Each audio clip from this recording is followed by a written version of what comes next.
할렐루야. 아멘. 오늘 말씀의 제목은 하나님께 충성한다는 것은 이라는 제목으로 하나님 말씀을 증거하겠습니다. 1960년대 어느 해 여름 동네 아저씨 한 분이 마당 한켠에서 물을 끓인 후에 올가미를 들고 자신이 키우던 개 이름을 불렀습니다. 옛날에 개 이름 중에 독구라는 이름이 많이 있었다고 합니다. 독구가 뭐냐면 일본식 발음이죠. 도그, 영어로는 도그가 개거든요. 근데 그거를 일본 사람들은 도쿠 그러거든요. 그래서 그걸 도쿠야 많이 그랬었잖아요. 그래서 예전에는 독구라는 이름이 참 많았다고 합니다. 독구는 꼬리를 흔들면서 반갑다고 그 아저씨 주인 앞으로 다가왔습니다. 그런 아저씨는 벼랑간 독구의 목에 올가미를 걸어서 숨을 쉬지 못하게 한 다음 올가미 끈을 나무에 걸려고 했습니다. 그런데 독구의 몸무게 때문인지 스스로 끈이 풀렸습니다. 그러자 독구는 손살같이 골막으로 도망을 쳤습니다. 이 광경을 지켜본 사람들은 독구가 자신을 죽이려 한 주인에게 다시는 돌아오지 않을 것이라고 생각을 했습니다. 그렇게 1시간 정도가 지났을까요?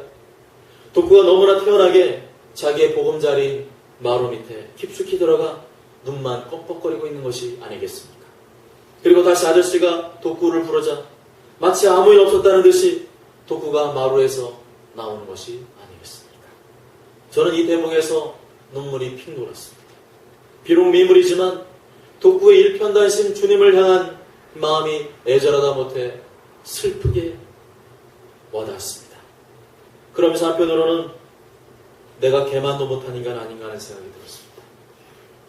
물론 생각하는 것이나 말하는 것이야 제가 개보다 당연히 낫지만 충성스러움만을 따져봤을 때 그렇지 않은 것 같았기 때문입니다. 여러분은 어떠십니까? 여러분 독구보다 나은 존재라고 생각하십니까? 아니면 독구보다 개보다 못한 존재라고 생각을 하십니까? 바꿔 말해서 여러분은 하나님 앞에서 충성된 분이라고 생각하십니까? 아니면 그렇지 않은 분이라고 생각을 하십니까? 충성이란 말을 인터넷 사전에 찾아보면 국가나 특정 인간 또는 신념에 자기를 바치고 지조를 굽히지 않는 마음가짐이나 태도라고 기록되어 있습니다. 한마디로 충성이란 무슨 일이 있어도 마음이 변하지 않는 것입니다. 목에 칼이 들어와도 절대로 변하지 않는 것. 나의 목숨을 거는 것이 바로 충성이라는 것입니다. 군대 가면 하급자가 상급자에게 충성하는 고와 함께 거수경례를 합니다. 그러면 상급자는 하급자를 향해 똑같이 충성하며 거수경례로 화답을 합니다. 근데 군대에서 이렇게 요란스럽게 인사를 하는 이유가 무엇일까요? 너도 나도 군인임을 잊지 말라는 것입니다. 군인이란 국가와 국민을 위해 목숨 바쳐 충성하는 사람을 잊지 말자는 것입니다. 갈렙은 8절에서 나는 내 하나님 여호와께 충성하였으므로 9절에서는 모세가 갈렙을 향하여 네가 내 하나님 여호와께 충성하였은적이라고 말씀합니다. 갈렙 자신도 하나님께 내가 충성을 다했다는 것을 확신했을 뿐만 아니라 모세도 갈렙이 하나님께 충성을 다했다는 것을 인정했습니다. 한마디로 갈렙은 자타가 공인하는 충성된 종이었습니다. 그렇다면 갈렙이 어떻게 하나님께 충성을 했습니까? 어떻게 충성을 했길래 하나님과 사람 앞에 인정받을 수가 있었습니까? 오늘 말씀을 통하여 함께 이 부분을 살펴보기를 원합니다. 첫째로 하나님께 충성한다는 것은 기억하는 것입니다. 따라해 보실까요? 하나님께 충성한다는 것은 기억하는 것입니다. 갈렙은 무엇을 기억했기에 충성된 종이라 인정받았을까요?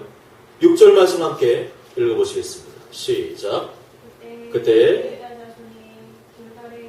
여호수아에게 나오고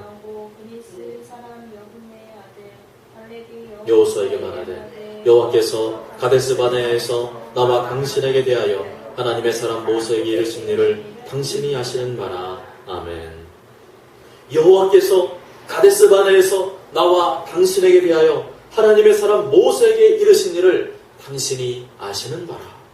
갈렙은 기억하고 있었습니다. 하나님께서 가데스 바네아에서 자신과 여호수아에게 들려주셨던 그때 그 말씀을 기억하고 있었습니다. 여호수아와 함께 가나안 땅을 정탐하고 돌아와 보고했을 당시에 그때 주셨던 하나님 말씀을 여전히 기억하고 있었습니다. 우리는 보통 1년, 2년만 지나면 중요한 내용도 잊어버린 채 살아갑니다. 저 같은 경우도 1년 전에 보았던 책의 내용을 잘 기억하지 못할 때가 많이 있습니다.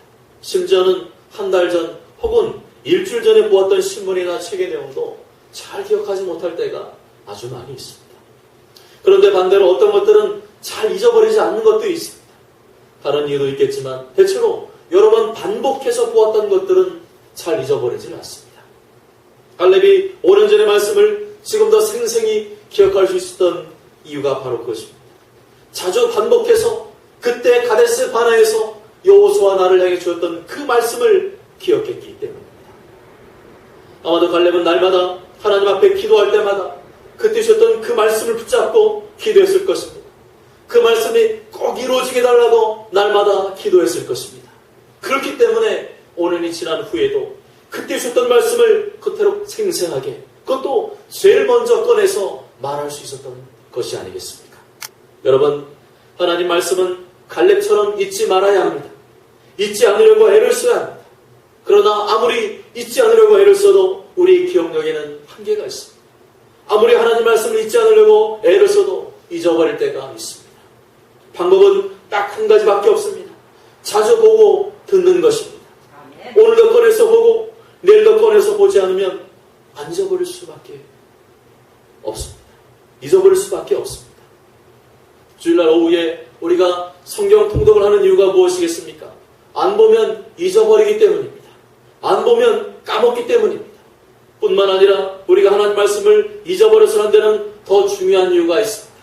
그것은 우리가 하나님 말씀을 잊어버림과 동시에 불충성된 종이 될 수 있다는 사실입니다. 갈렙이 충성된 종이 될 수 있었던 이유가 무엇입니까? 하나님 말씀을 잊어버리지 않았기 때문입니다. 분명 갈렙은 자신 하나님 앞에서 충성된 종이 되기 위해서 역부로 말씀을 상고하고 묵상하는 일을 계속 반복했을 것입니다. 그렇습니다. 말씀에 충성된 사람이 하나님께 충성될 수 있습니다. 말씀에 충성되지 못한 사람이 하나님께 충성될 수가 없는 것입니다. 여러분 어떠십니까? 내가 충성된 종인지 어떻게 구분할 수 있습니까?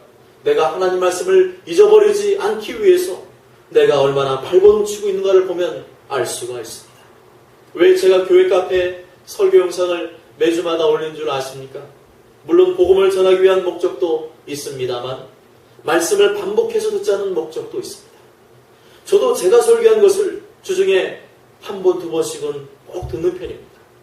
제 설교에 부족한 점이 무엇인가를 발견하기 위해서이기도 하지만 저도 제가 설교한 내용을 잊어버리기 때문입니다. 저도 주일날 강단에 설교했음에도 불구하고 그렇게 말씀을 준비했음에도 불구하고 시간이 지나면 잊어버립니다. 그런데 신기한 것은 제가 설교한 것이지만 들을 때마다 새롭게 느껴진다는 사실입니다. 마치 내가 말하는 것 같지가 않고 하나님께서 그 순간 나를 도구로 사용하셨다는 생각이 들 때가 아주 많이 있습니다. 그렇습니다. 하나님 말씀은 아무리 들어도 새롭습니다. 다시 들어도 새롭습니다. 오직 하나님의 말씀만이 우리 영혼을 새롭게 하고 소성시키고 주님을 향하여 더욱더 충성되게 만드는 줄 믿습니다. 사랑하는 여러분, 말씀에 대하여 애착을 가지시길 바랍니다. 말씀을 기억하기 위하여 애를 쓰시기 바랍니다. 말씀에 충성되지 못한 사람이 하나님께 충성될 수 없습니다. 말씀에 충성된 사람이 하나님께도 충성된 줄로 믿습니다. 저런 모두가 갈렙처럼 하나님 말씀을 늘 기억하고 암송하는 충성스러운 일꾼이 되시길 주님의 이름으로 간절히 축복합니다. 둘째로, 하나님께 충성한다는 것은 말을 잘하는 것입니다.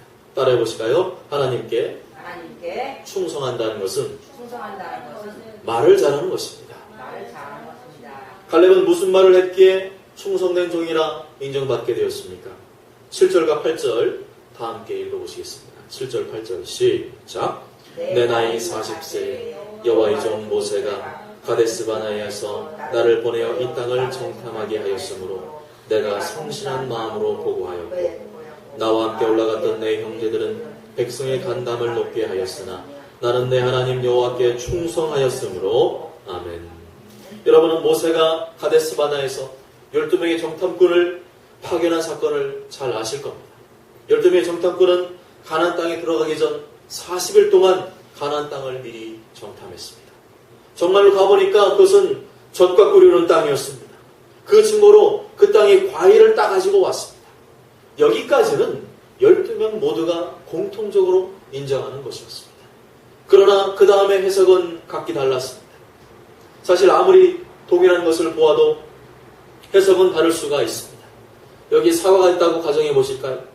정말 맛있게 생긴 사과인데 그 속에 벌레가 있습니다.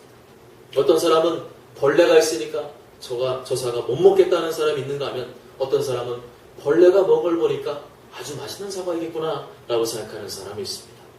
가나안 땅은 맛있는 사과와 같았습니다. 젖과 꿀이 흐르는 땅이었습니다.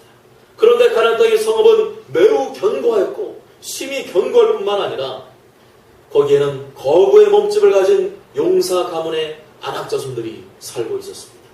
소름 끼치는 정말 그 벌레만 봐도 사과가 입맛이 뚝 떨어지는 그런 일들이 있었던 것입니다. 하나는 좋은데 하나가 마음에 안 들면 사람의 생각은 충돌하기 시작합니다. 좋은 쪽만 보자니 단점이 보이고 단점만 보자니 좋은 쪽이 보이는 법입니다. 그런데 단점이 더 크게 보이면 사람들은 도전하기를 꺼려하거나 포기하게 됩니다.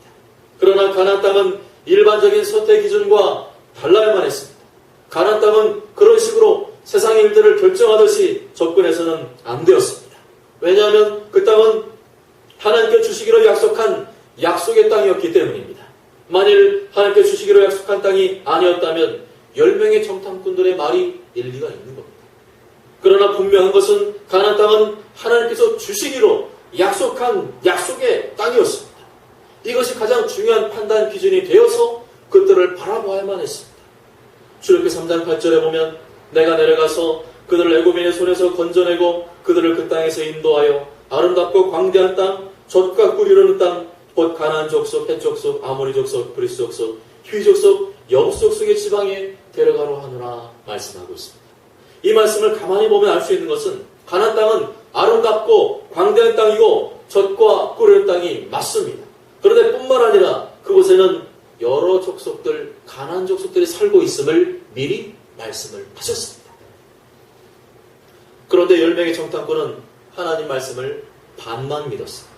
아니, 반만 믿으려고 했습니다. 나머지 반은 자기들의 입맛에 맞지 않기 때문에 하나님 말씀을 귀담아 듣지 않았고 듣기 싫어하는 것입니다.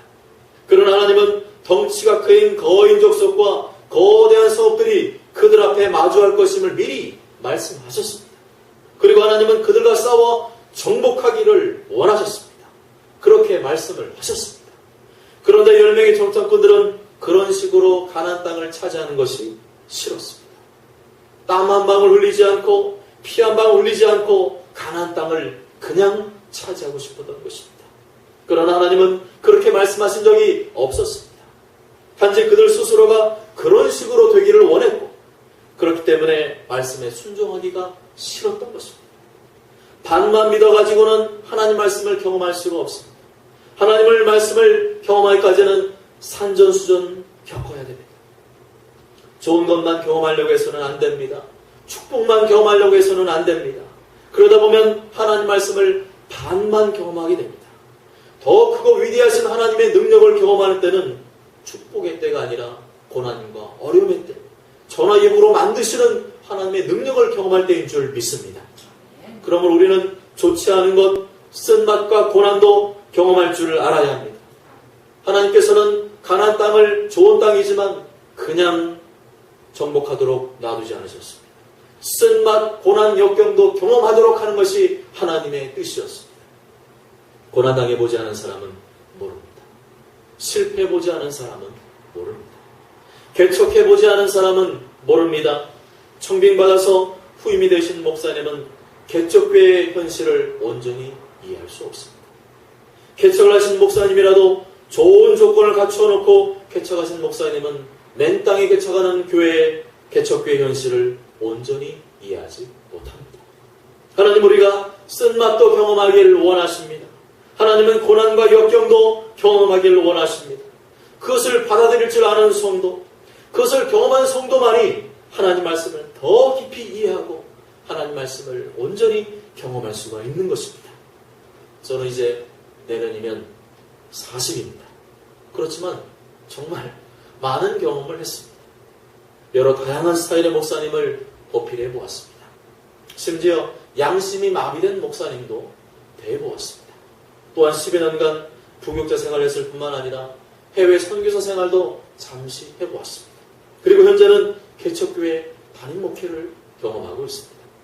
물론 힘들 때는 순탄하게 목회하시는 목사님들이 부러울 때도 있지만 지금은 젊은 나이에 단맛, 쓴맛을 다 경험하게 하셔서 그 바람에 더 말씀을 깊이 깨닫게 하시고 경험하게 해주신 하나님께 감사한 마음이 더욱더 많이 듭니다.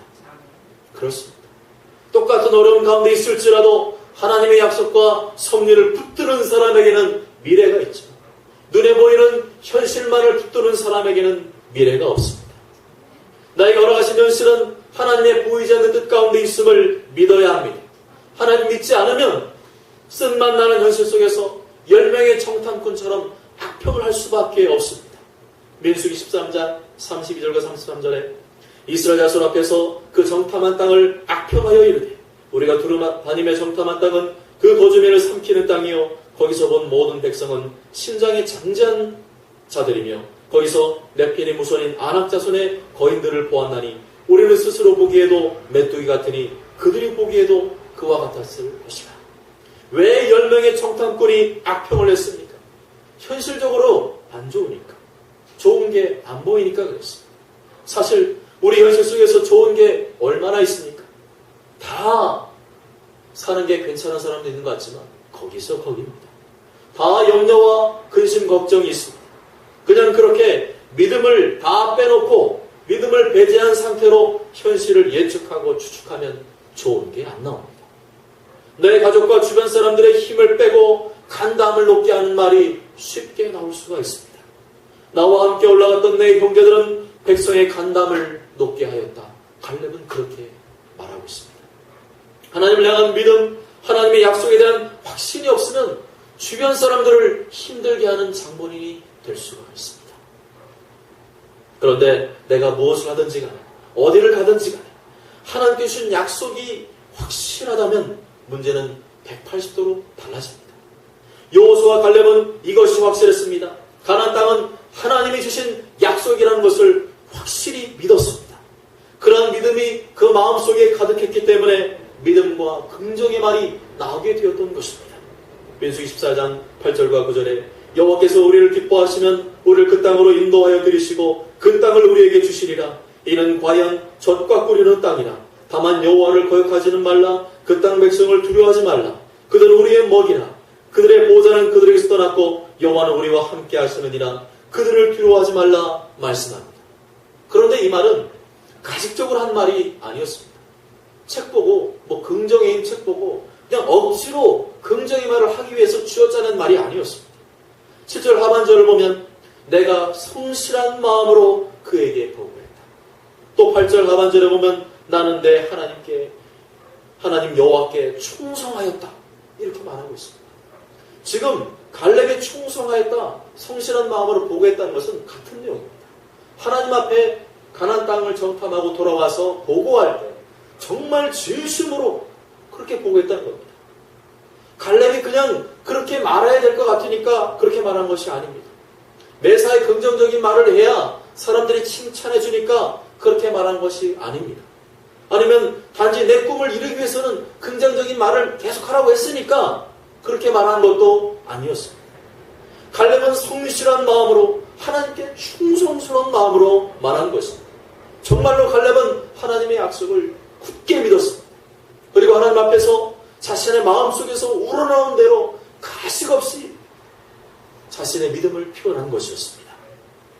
말에 충성되지 못한 사람은 하나님께 충성할 수 없습니다. 갈렙은 그 말이 성실하고 충성된 사람이었습니다. 우리의 말이 갈렙처럼 바뀌도록 우리의 믿음을 회복해야 되는 줄 믿습니다. 12절 다 함께 읽어보시겠습니다. 시작. 12절. 그날에 여호와께서 말씀하신 이 산지를 지금 내게 주소서. 당신도 그날에 들으셨거니와 그곳에는 아낙 사람이 있고 그 성읍들은 크고 견고할지라도 여호와께서 나와 함께 하시면 내가 여호와께서 말씀하신 대로 그들을 쫓아내리이다. 아멘. 사랑하는 여러분, 내 입에서 나오는 말을 바꾸기를 원하신다면 근본적으로 우리의 믿음을 회복해야 합니다. 믿음은 곧 하나님의 약속과 연결되는 것입니다. 옆 사람을 향한 약속이 아니라 나를 향한 하나님의 약속이 무엇인지 먼저 하나님의 음성을 들어야 합니다. 그리고 그것이 진정 하나님의 약속이라는 확신이 있다면 절대로 그 약속을 놓치지 마시길 바랍니다. 그때부터는 그 어떤 현실과 부딪힐지라도 그 어떤 골리앗과 맞이할지라도 절대로 위축되거나 두려워하지 마십시오. 그리고 하나님의 약속을 놓고 날마다 간절히 기도하십시오. 그리하여 저런 모두가 갈렙처럼 하나님 앞에서 늘 가식없는 믿음의 말을 하는 충성스러운 일꾼이 되시길 주님의 이름으로 간절히 축복합니다. 아멘. 마지막 셋째로 하나님께 충성한다는 것은 보는 것입니다. 따라해 보실까요? 하나님께 충성한다는 것은 보는 것입니다. 갈렙은 무엇을 보았기에 충성된 종이라 인정을 받게 되었습니까? 10절 11절 다 함께 읽어보실까요? 10절 11절 시작. 이제 보소서 여호와께서 이 말씀을 모세에게 이르신 때로부터 이스라엘이 광야에서 방황한 이 45년 동안을 여호와께서 말씀하신 대로 나를 생존하게 하셨나이다. 오늘 내가 85세로 돼 모세가 나를 보내던 날과 같이 오늘도 내가 여전히 강건하니 내 힘이 그때나 지금이나 같아서 싸움이나 출입에 감당할 수 있으니. 아멘. 갈렙은 지금 무엇을 보고 있습니까? 자신이 85세 노인이라는 것을 보고 있습니까? 아닙니다. 갈렙은 지금 40세 때 애굽을 탈출하여서 모세와 함께 동행했던 그때 자신의 모습을 바라보고 있습니다. 갈렙은 지금 85세 노인처럼 말하는 것이 아니라 40세처럼 말을 하고 있습니다. 내 힘이 그때나 지금이나 같다. 갈렙이 만일 자신이 85세인 것만 바라보고 있었다면 결코 이와 같이 말할 수 없었을 것입니다. 나는 벌써 이빨이 흔들거리고 입맛도 없고 근력도 떨어지고 판단력도 둔해져서 전쟁은 무슨 전쟁, 나는 전쟁에서 제발 좀 빼줘 라고 말했을 것입니다. 그러나 그는 자신의 단점과 약점을 바라보지 않았습니다. 자신을 결코 과소평가하지 않았습니다. 남들이 볼 때는 갈렙을 향하여 85세의 노인이라고 평가했을 것입니다. 그러나 갈렙은 그것을 비중을 두지 않았습니다. 남들이 나를 향하여 어떻게 말하든지 간에 그것을 심각하게 받아들이질 않았습니다. 나의 단점과 약점을 인정을 하되 그것 때문에 목매이지 않았다는 겁니다. 절대로 우리는 나 자신을 과소평가해서는 안 됩니다. 내 나이가 몇 살이고 나는 공부를 잘 못하고 나는 못생겼고 나는 운동을 잘 못하고 나는 여자이고 나는 성격이 별로이고 사실은 인정해야 되겠지만 그것이 나를 과소평가하도록 놔두면 안 됩니다. 오늘 내가 85세로 돼. 이 말씀은 갈렙도 자신이 85세라는 노인이라는 약점을 인정했습니다. 그러나 갈렙은 거기에서 그치지 않았습니다. 모세가 나를 보내던 날과 같이 오늘 내가 여전히 강건하니 내 힘이 그때나 지금이나 같아서 싸움이나 출입이나 감당할 수 있으니 말하는 데까지 나아갔습니다. 10명의 정탐꾼은 스스로를 과소평가하는데 그쳤습니다. 내가 뭘 해? 우리가 해봐야 어떻게 이겨? 스스로 보기에도 메뚜기 같았다고 스스로를 과소평가했습니다. 거기서 그쳤습니다. 만일 10명의 정탐꾼이 충성된 일꾼으로 인정받기 원했다면 그래, 가나안 땅에 가보니까 성읍도 크고 덩치가 큰 거인도 있더라. 그렇지만 하나님이 우리와 함께 하시면 우리가 믿음과 자신감을 가지고 싸우면 충분히 이길 수 있는 거야 라는 데까지 나아갔어야 했습니다. 우리는 나의 단점과 현실을 인정해야 합니다. 그렇지만 거기에서 그치면 안 됩니다. 나를 과소평가하는 데서 그치면 안 됩니다. 그것만 바라봐서는 안 됩니다. 갈렙은 비록 85세의 나이였지만 지금 내가 생존하고 있다는 것, 그죠? 내가 지금 85세이지만 살아있다는 것, 그리고 내가 85세이지만 움직일 수 있다는 것, 그런 체력이 있다는 것을 크게 바라봤습니다. 아무리 미약한 가능성과 장점이라도 그것을 크게 바라보고 나를 도와주신 하나님의 능력을 크게 바라본다면 우리는 갈렙과 같은 생각을 가진 사람이 될 수 있습니다. 사랑하는 여러분, 보는 것이 충성되지 못한 사람은 하나님께 충성할 수 없습니다. 자신을 메뚜기처럼 바라보지 마시길 바랍니다. 자신을 과소평가하지 마시기 바랍니다. 아무리 남들이 볼 때는 어떨지 몰라도 나에게 주신 재능과 장점이 조금이라도 있으면 그것을 크게 바라보시고 나를 도와주신 하나님을 크게 바라보시길 바랍니다. 모쪼록 저런 모두가 하나님 말씀을 잘 기억하고 진실된 믿음의 말을 하시고 하나님과 나의 장점을 크게 바라보심으로 말미암아 갈렙처럼 하나님께 충성된 일꾼으로서 맡게 되시길 주님의 이름으로 간절히 축복합니다.